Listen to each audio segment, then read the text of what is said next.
Calaroga Shark Media.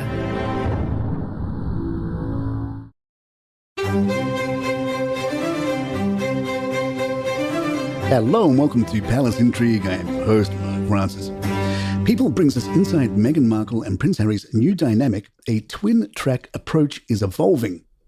A royal insider tells People the Duke and Duchess have now hit their stride as individuals, not just as a couple. The Duke appears focused on his patronage work and the Duchess focused on her entrepreneurial track.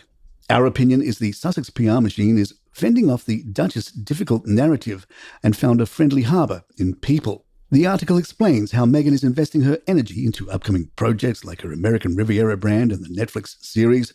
We are reminded how Meghan continues to support causes related to mental health and children's welfare, while Harry balances his non-profit efforts with other projects, such as his upcoming Netflix polo documentary, which sounds fun except for the part about it really being about Nacho.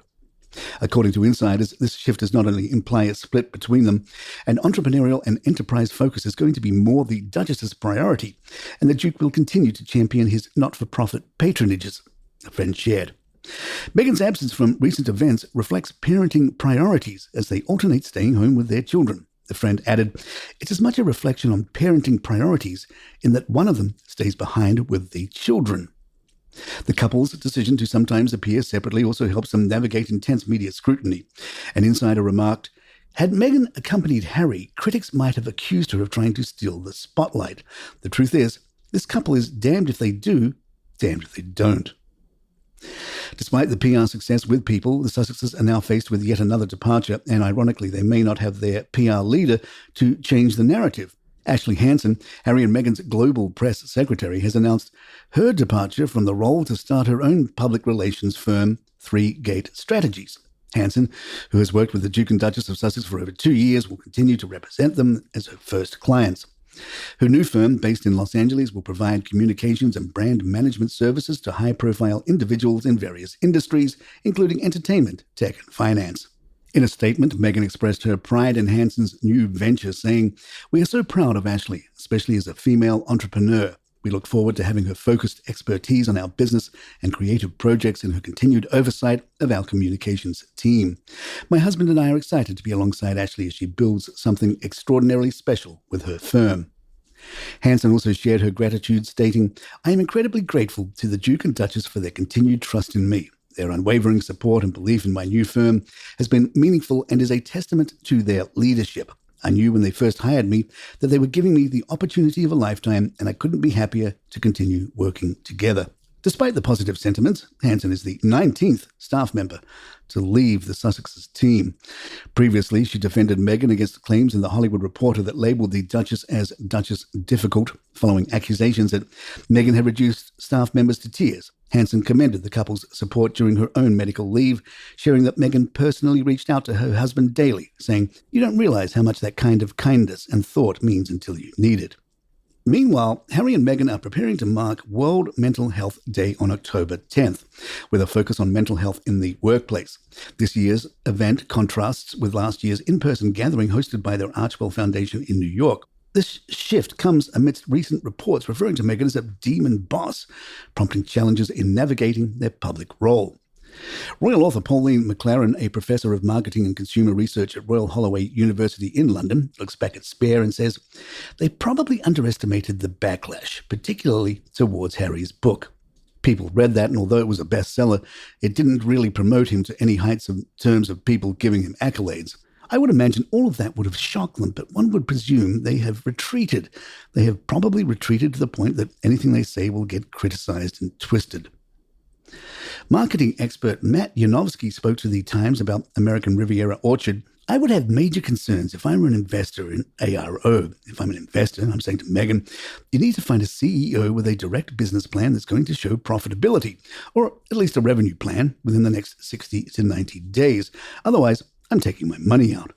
He added, "I'd be happy to eat my words and best of luck to her, but as of right now, ARO seems like it's the wrong product with the wrong people."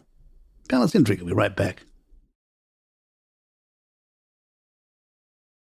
16-year-old Liz Hatton, a brave UK teen battling a rare and aggressive form of cancer, received an unexpected and heartwarming surprise visit.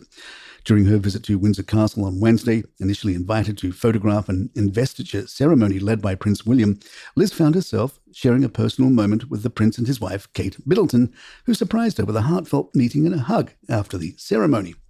Speaking to BBC Radio, Liz expressed her shock and delight at meeting the royal couple, noting, "None of us were really expecting it necessarily, except for my little brother, apparently." She described the interaction as amazing, likening it to chatting with normal people due to their genuine kindness and humanity. On her Instagram story, Liz shared a photo of the touching moment with Kate, expressing her joy over the experience. "Such lovely, genuine and kind people," she wrote, thrilled to have shared the day with her family. The royal invitation was sparked by a photography bucket list posted by Liz's mother on social media in May, aimed at helping Liz create memorable experiences amidst her challenging health journey. William first learned about Liz's dreams through his role with London's Air Ambulance, and the connection between Liz and Kate runs deeper than mere coincidence. Both women have faced cancer diagnosis, and both share a passion for photography. Kate is the patron of the Royal Photographic Society and often shares her own family photos. During her BBC interview, Liz expressed a desire to fill her life with as many positive experiences as possible, believing that happy memories are what truly matter, not just for herself, but also for those who share in them. Her mother, Vicky Robena, voiced her gratitude to everyone who has gone out of their way to make Liz's dreams come true, acknowledging the bittersweet nature of their situation. Would we choose to have Liz forever and none of these experiences? Of course we would, but that's not on the cards. We shared with you yesterday some of the Daily Beast's article titled "Secret Plans for King Charles' Death Are Already Tearing the Royal Family Apart." They got into the siblings, with the author reporting, "One of Andrew's friends told me recently that he is seeking to run out the clock on Charles. He is fighting the attempts to evict him in the knowledge that, come the change of reign, kicking an obstinate prince out of a crumbling palace will be fairly low on King William's lists of priorities." They also wonder about Princess Anne under the reign of King William, writing, "Often described as the hardest working royal, her life is filled with zooming around the country, squeezing in 500-plus engagements a year. William has made it very clear that he doesn't see that as the family's role anymore, preferring a tiny number of limited, high-impact engagements and events to the paternalistic, seen-to-be-believed, helicopter-riding royal attitude of old." The King's other brother, Prince Edward, and Edward's wife, Sophie, Duchess of Edinburgh, who are neither great friends nor enemies with Charles, have successfully won the trust and affection of William and Kate, and they are likely to be rewarded with a promotion when William's reign begins. This elevation may even see their kids, Viscount James and Lady Louise, made the first new working royals in a generation. And then, of course, there is Harry. The Beast writes, "In the great poker game of royal life, no one is more in need of changing out their entire deck of hands than Prince Harry. He knows full well he needs to do it before the dealer changes." And there you have it. If you'd like to email us, our address is thepalaceintrigue@gmail.com. Please follow us on Spotify, Apple, or the app of your choice, and write us a review. Leave some stars if you're enjoying the show. I'm Mark Francis. My thanks to John McDermott. Palace Intrigue. Good times.